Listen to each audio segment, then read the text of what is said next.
Um, I know the answer, but I just wanted hopefully you to share it with either our clients that you are gonna represent at hearings, or maybe just our audience in general. Why, and I can just tell by the stories you're telling today, but why switch now and represent claimants? Oh,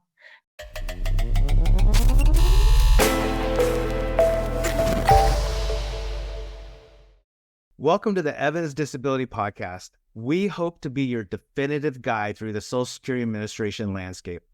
I'm Peter Evans, your host and managing partner at Evans Disability, a law firm that handles disability cases throughout the United States. Before we dive into today's episode, I want to mention a special resource for our listeners. Click the link below to receive a free SSA Disability Guide from Evans Disability. This guide is packed with details on SSA disability programs, expert tips for winning your case, and sample questions from actual disability hearings. Join me as I sit down with special guests, including experienced lawyers, our extremely well-trained staff, and even a former Social Security law judge.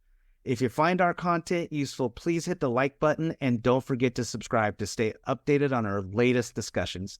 I hope you enjoyed today's episode. dedicated to their work and good people. And so they were very helpful. I was going to ask you, speaking of those attorneys, reading the files, doing 50 hearings or 45 hearings a month or however many, did you get help with writing the actual decisions? I know judges have to sign their name to it, so I'm sure they read it all very thoroughly. Or was there a season in time too that you just wrote your own decisions? Part of our process is to work with attorneys who help us draft our decisions. I suppose we could, but that didn't seem to be part of the process. I know that sometimes people some judges would write their own dismissals, but I think, and I'm glad. I'm glad because so I would have an idea and I'd write a set of instructions. And those instructions, you talk about, how judges are all different. We're all different people. The instructions they look very different. Some of them are very detailed and some of them aren't. And the attorney helps us write the decision based upon our instructions. And then we edit and sign the decision. And I'm thankful for that because, we've had many sets of eyes on these files by the time we get to hearing. As you mentioned, it's the crescendo, if you will. And I think it's important, I believe I'm making a correct decision. And I think it's just one more check to make sure we're on point with the claimant, and I'm happy for it. And it was nice to have the help of very smart people. No, it's great. I have enjoyed literally every attorney that I've worked with at the hearings office.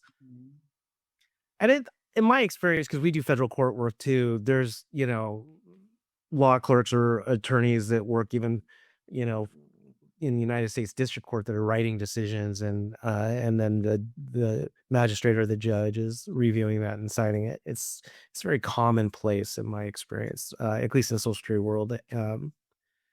Let me ask you this, just as clients or potential clients or claimants are listening to this. What if you were to take a pie and kind of think about all the different evidence that's presented at the hearing, like medical records, for example, the Social Security forms, third-party questionnaires, third-party statements, doctors' opinions, doctors' RFCs, doctor letters. Is there kind of a generalized way that you would look at, like, okay, and even witness testimony, like or claimant's testimony, that you would like, this is really important. Like you could come in and testify and be the greatest, witness claimant I've ever seen. You brought me to tears and but there's one page of medical records. I tell clients, if there's a one-page medical record that doesn't say anything, you could be the greatest witness ever. You're still not going to win. Because that's how important medical records. Do you have kind of an opinion on this? I agree with you. And there were so many cases, and I can still remember a few of them where, for very legitimate reasons, there was no medical. It was so thin. We call it the F section of the file. That's where we, we find the medical. And it was mighty thin. And I would do everything. I can still remember one case in particular where, it was a caseworker representing this claimant. And I remember just talking with her and saying, look, Mike, there is no medical. And if you can just get your client to go to a consultative. And for a multitude of reasons, she had difficulty leaving her home. Okay. But without something, my hands were tied, right? But I knew through her testimony, my gosh, this unfortunate woman, So thank goodness somehow they got her to the consultative, which supported, a finding of disability, among other things, statements, testimony, etc. But that I could, and I've had cases like that, or say it's a remote date last insured in a Title II case. Those are tough ones because you've got a whole ton, as you know, a ton of current, but then 5 years ago, 7 years ago, when the date last insured hit, you want to connect the dots, and it can be difficult. When there's not much evidence, and that's when we want to call a medical expert. And again, they're not the decider, but they help, Right. And sometimes they will connect the dots for us in a way that like. Yes, even though there's like a few periods of like what would I say? Just a lack of evidence. They can still connect the dots between the abundance of evidence now and what little we might have had from that period in the past. But I think it's critical. And then even a medical, opinions. Well, that's great that you have this medical opinion, but there's no support in the file. And I think medical opinions are, sometimes challenging to get, I think, as a representative, and valuable if you are able to obtain one, but they can be challenging, as you know. But even the best opinion needs to be supported by the evidence in the file, don't you think? Oh yeah. I mean, yeah, it's not just, I mean, I agree 100%. If you have a doctor who's saying A, B, C, D in a medical opinion that's, 8 or 9 pages long, a residual functional capacity questionnaire, but everything in the medical records that this doctor wrote doesn't really support what he's saying now, it's a little bit, it makes you scratch your head a little bit.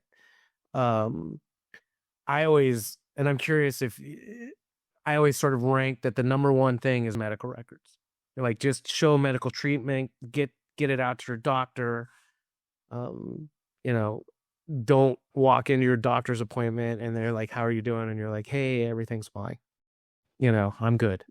Because I've seen judges like, oh, you reported you were good. You reported you were good. You reported you were good. And they're like, well, I wasn't good. I just said that, So make sure to get things out for your doctor. And then I think about like medical opinions, where kind of number 2, I think.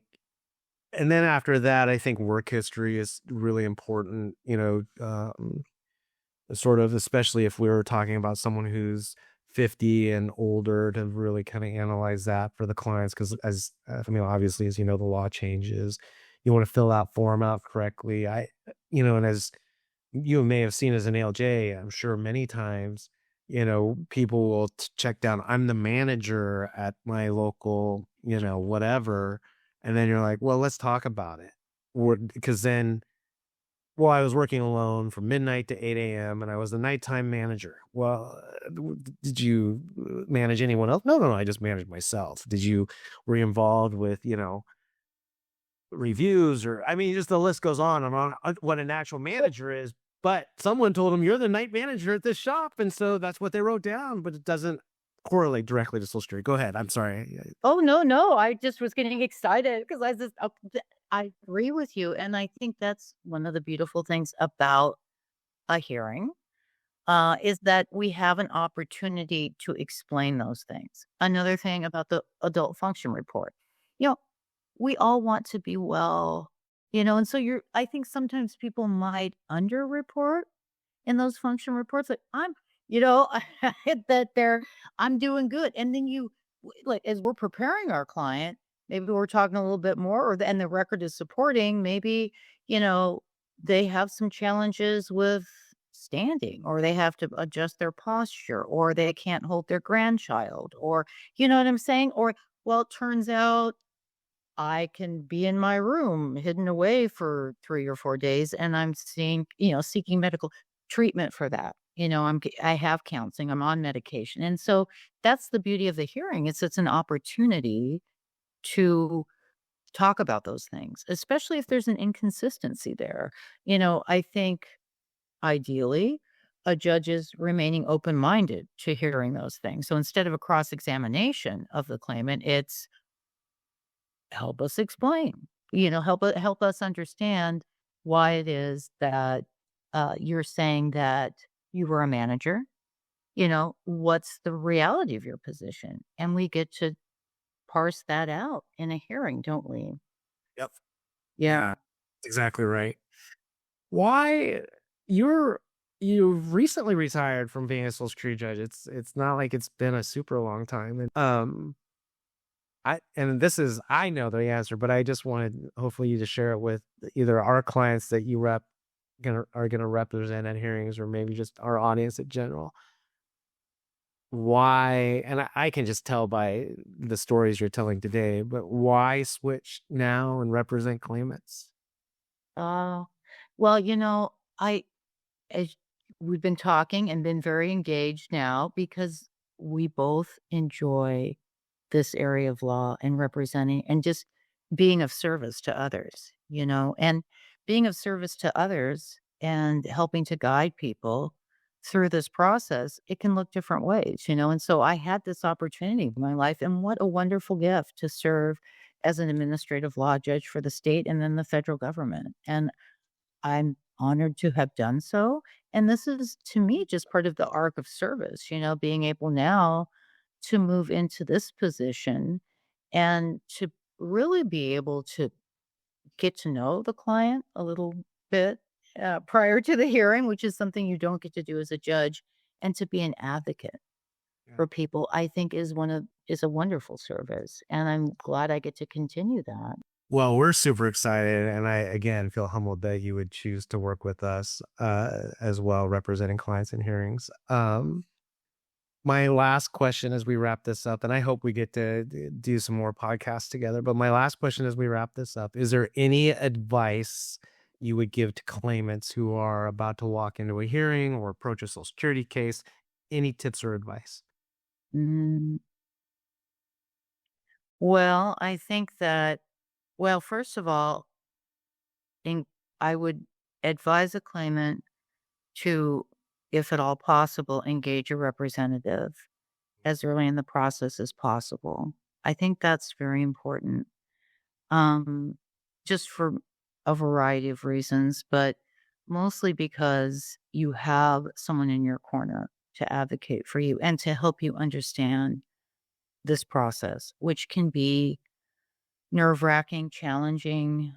There's a lot of roadblocks as you know, there's bumps in the road on the way to disability. And so I think having someone who does this for a living and has a good reputation to engage them as early as possible. And then I would also say to claimants preparing for hearing, so we're coming in a few weeks prior to the hearing, is have a list of questions. You're going to meet with your representative from Evans prior to the hearing. Have a list of questions. They're going to walk you through the process. Listen to them, know they're there to be your guide through this process and to advocate for you. And so to trust in them, and to listen to them and understand that they are top-notch representatives there for you. I appreciate that. Thank you. Yeah. So I have these wonderful videos. If you're clients of ours, go to our website, evansdisability.com. We have some wonderful videos, a mock hearing video that you can see what a hearing is like. And then we have a pre-hearing conference video where we sort of walk through kind of what to expect at a hearing. And often we will send those to clients too, so they can kind of pace themselves and getting a ton of information. It's like all of a sudden it's a fire hydrant of information about the hearings. And so we created those videos to kind of help slow things down. So I love that, and that also is a great thing to do prior to meeting with your representative, your assigned representative. So that way, a claimant knows, all right, this is generally what to expect, and maybe I have a list of 4 or 5 questions specific to my case now that I've watched that video. So you're ready for your meeting with your representative and can do a deeper dive into some of those issues. yeah, no, it's perfect. Well, listen, thank you so much. I appreciate your time. You gave me way more than I scheduled for today. So I'm grateful that we were able to have this conversation. And I look forward to doing this again with you. I look forward to it as well. Thank you for your time. It was a delight to speak with you, Peter. You too.